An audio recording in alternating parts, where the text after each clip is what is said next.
Have you ever heard of a room made of pure treasure? During World War II, the Nazis plundered one of Russia's most magnificent marvels, the Amber Room. Imagine walls glowing with 6 tons of amber, gold, and precious gems. Today, it would be worth over $500 million.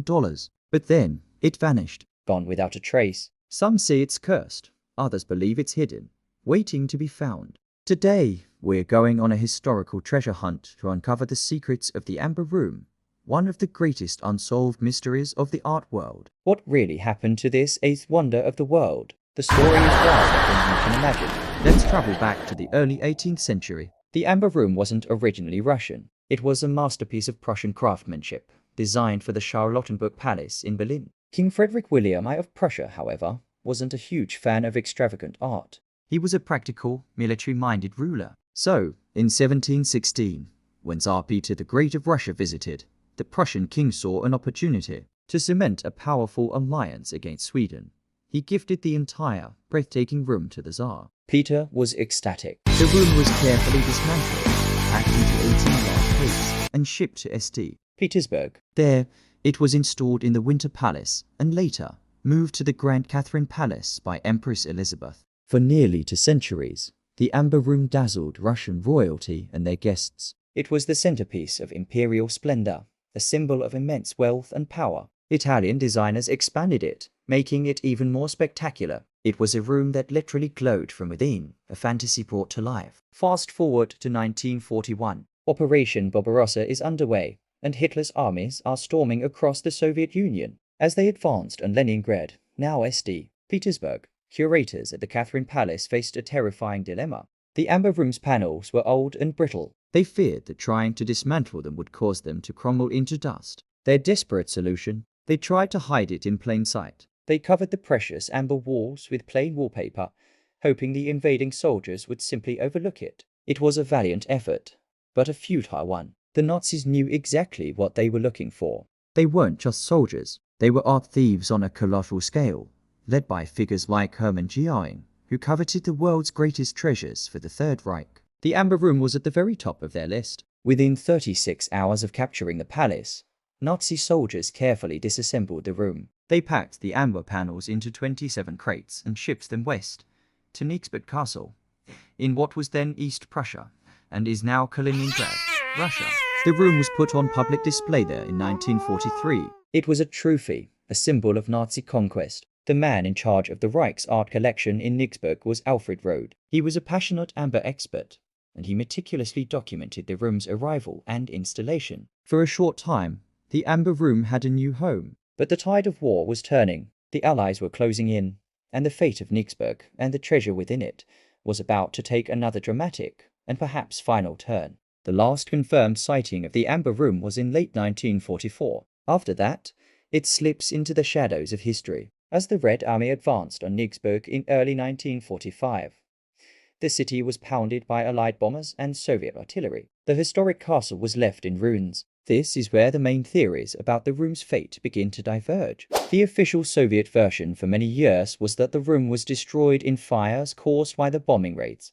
Alfred Rode and his wife reportedly died of typhus just as the Soviets took the city, taking any secrets they had to the grave. This destruction theory is plausible. Amber is a resin, and it burns. A massive fire could have easily incinerated the entire treasure. Case closed, right? Not so fast. Many investigators and treasure hunters believe the bombing was the perfect cover story. They argue that Rode, seeing the end was near, would have packed up the treasure and hidden it before the city fell.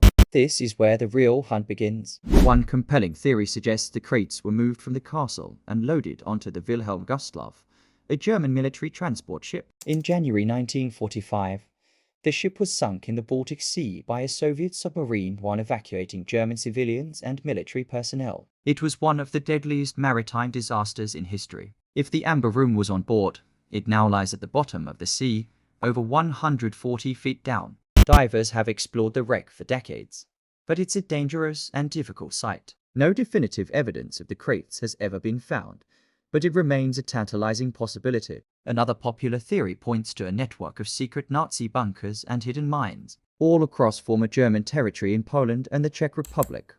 There are stories of the Nazis hiding plundered valuables in the final days of the war. Treasure hunters armed with ground-penetrating radar and old maps search these locations relentlessly. They explore sealed-off mine shafts in the ore mountains and forgotten underground tunnels, believing the crates are waiting in a dry, secure location. There have been several exciting claims over the years, with teams announcing they were on the verge of a breakthrough, only for the trail to go cold. One particularly persistent rumor points to a bunker in Marmeki, Poland, a former German army headquarters. Despite extensive searches, the room remains elusive. Then there's the theory that the room was broken up. Perhaps the crates never left Nyggsburg, but were instead hidden in the vast labyrinthine cellars beneath the destroyed castle. Or maybe they were separated and spirited away by high-ranking Nazi officials fleeing the advancing armies. Some believe individual panels could be hidden in private collections around the world, their owners unaware of their explosive origins. There's even a darker theory that the KGB, the Soviet Secret Service, found the room shortly after the war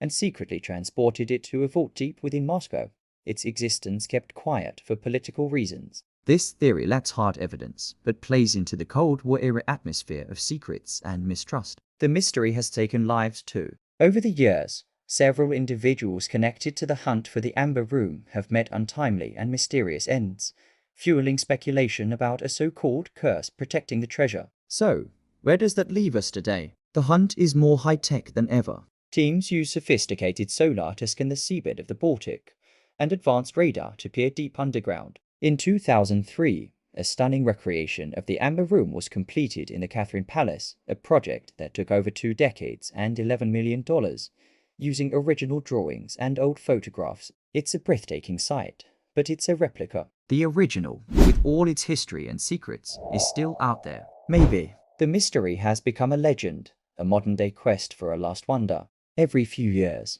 a new lead emerges, a new theory gains traction, and the world holds its breath, wondering if this time, the glowing walls of the Amber Room will finally be brought back into the light. What do you think happened to it? Was it burned to ashes in Nyggsburg? Is it lying in a shipwreck at the bottom of the Baltic Sea? Or is it waiting in a forgotten Nazi bunker, ready to be discovered? The search continues, a testament to the enduring power and allure of lost treasure.